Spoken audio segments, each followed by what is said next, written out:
My life seemed really simple in '64. I mean, the gas was, I can't remember exactly the price, but it was in the neighborhood of between 12 and 20 cents a gallon. And you always got a free car wash with it, and usually a free glass. Drive-ins were really popular. McDonald's was just coming into the era, but the drive-ins with the with the waitresses who had roller skates.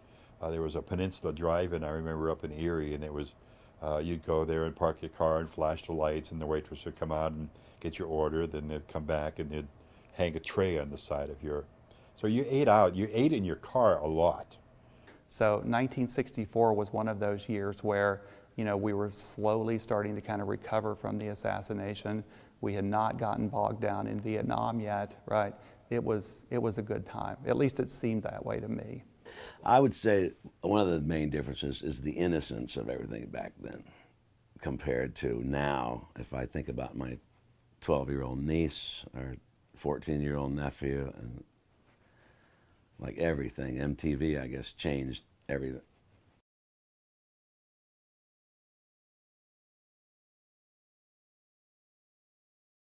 When I think about February 9th, I think that it was the day that changed my life. That moment, seeing those guys on there playing those guitars, influenced everything that would come later in my life. I mean, I recall that, you know, the Beatles were, you know, coming to America. Hadn't really heard of them.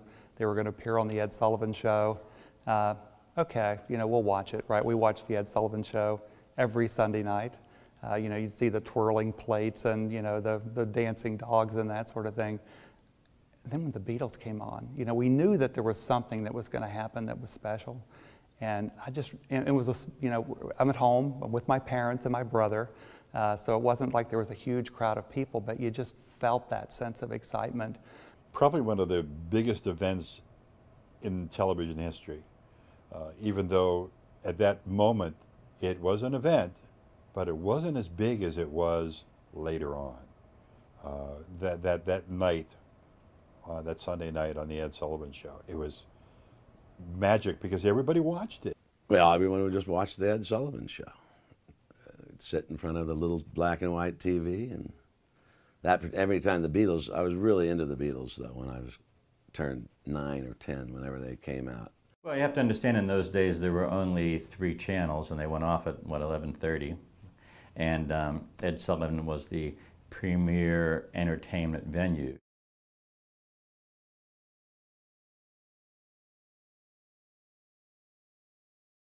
I was a changed person. My friends and I would pretend to be the Beatles, right? So I remember walking out and buying Meet the Beatles, right? The album that sort of came out, you know, around that same time, putting it on the old, you know, monographic, you know, record player, and opening the garage door and standing in the garage with brooms and mops and pretending that we were the Beatles. I had a friend of mine made little cardboard replicas of all the guitars. I had the Hofner bass, the Rickenbacker, the Gretsch, and I would make believe I was one of the Beatles, you know. For me, that was the era when I was starting my career as a disc jockey. So it was very formative in my life.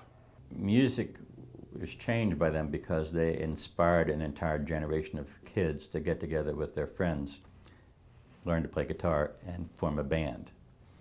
So it suddenly went from a famous entertainer as just a guy singer to famous entertainers are bands. And that music, just because I played it so much and listened to it so much, to me that was kind of what drove me. And later on, when I went to Vietnam, the music was a driving force for Vietnam veterans.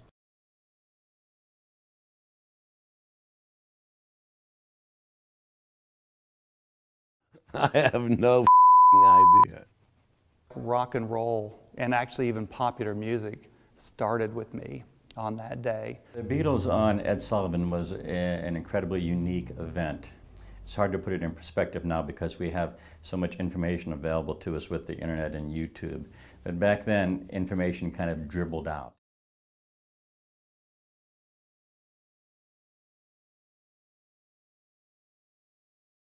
if you look at some of the early pictures of the Beatles when they were fresh and they were young, and you look at their faces and you realize that, you know, they seemed like just kids, but they also were bucking a trend, and that's in hairstyle.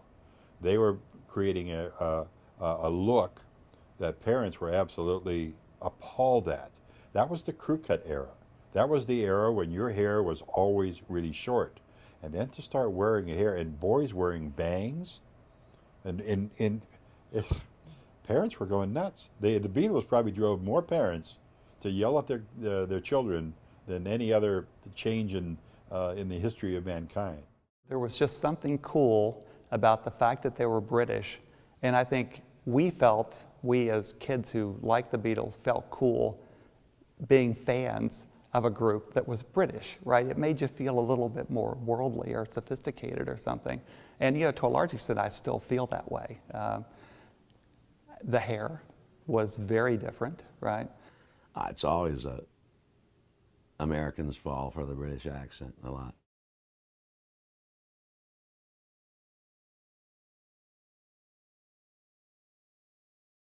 So suddenly, at the end of January, we have the Capitol promotional machine telling everybody in the world the Beatles are coming to be in Ed Sullivan.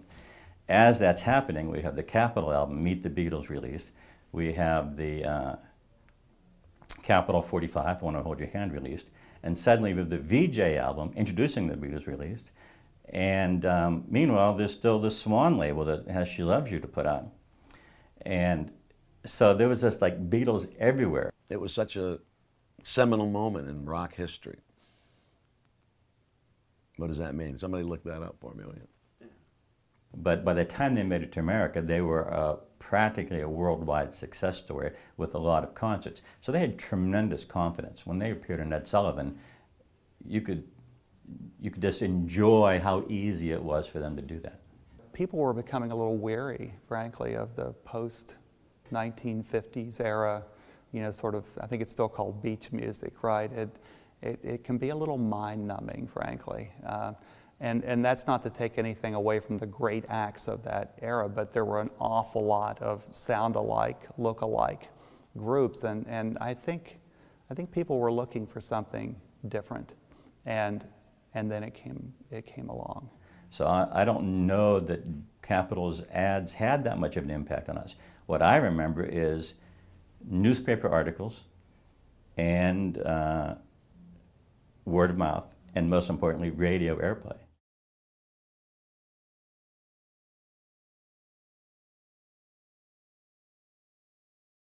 '64 was my first job in radio, WJET, big-time rock and roll disc jockey. Well, I thought I was a big-time rock and roll disc jockey.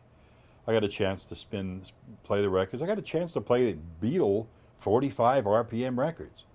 And this is long before the days of actually easy-to-use audio tape. I had this record player that had like a little latch on it, and you'd pull the turntable down, and then there was a little single speaker at the back of it, right?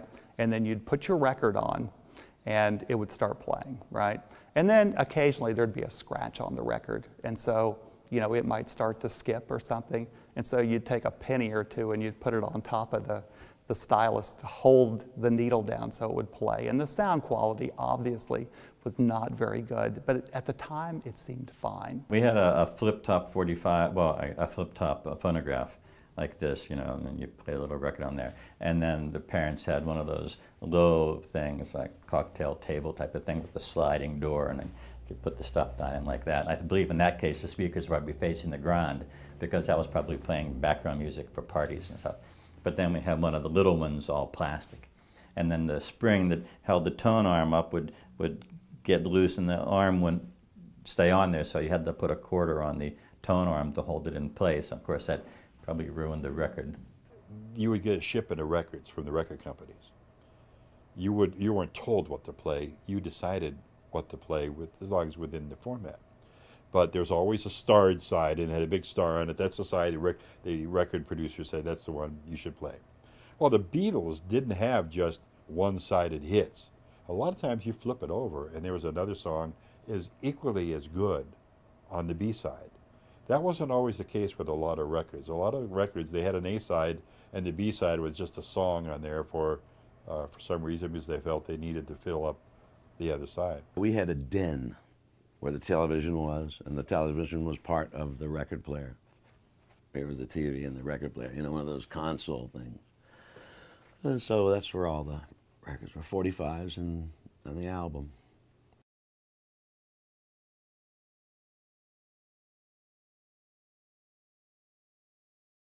Students today don't necessarily have that family time. 8 o'clock or 7 o'clock or 9 o'clock on Sunday night was family time, when everybody was in the living room. You did not go outside. You did not have any scheduled events. You were in your living room, and you were with a family watching an event that happened every single Sunday. People tended to watch television shows collectively, right? And as a result, it wouldn't surprise me if the crime rate did not go down. You know, just like water pressure falls during commercials of, you know, the Ed Sullivan Show or whatever else.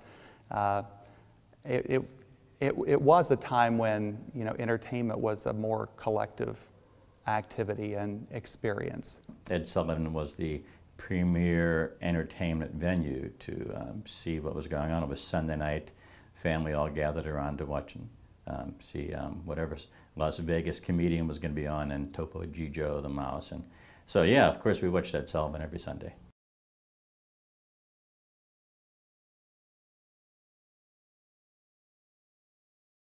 I remember the meeting we had of the Beatles in Cleveland. We met them, we took a bus from Erie, and we took a bus and met the Beatles in Cleveland as they came off the plane. I was about 10 feet from them, so I was pretty close, but I think my ears were permanently damaged by the screams, literally, and I think you hear that if you watch the Sullivan Show, and you watch, the girls were just constantly screaming, and it was so loud you almost couldn't hear the Beatles.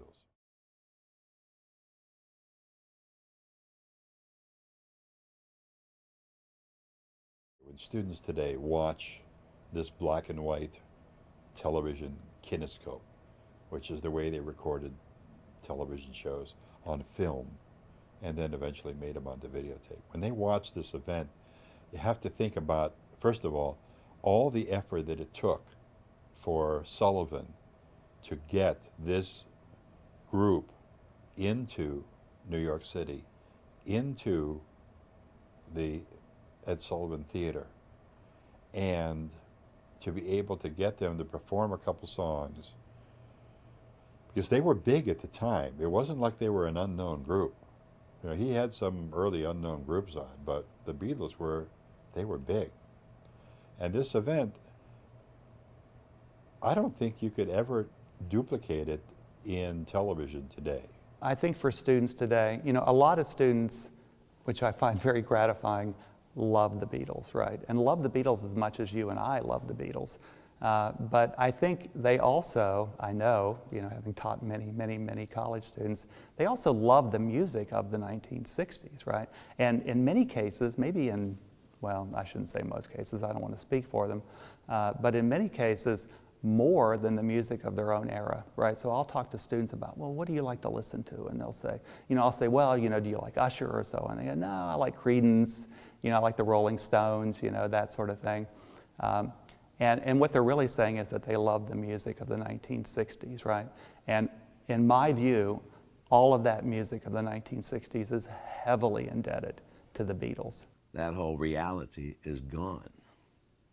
The way reality was in 1964, and some say after Kennedy got shot too, I mean, killed, that changed everything. So that was what.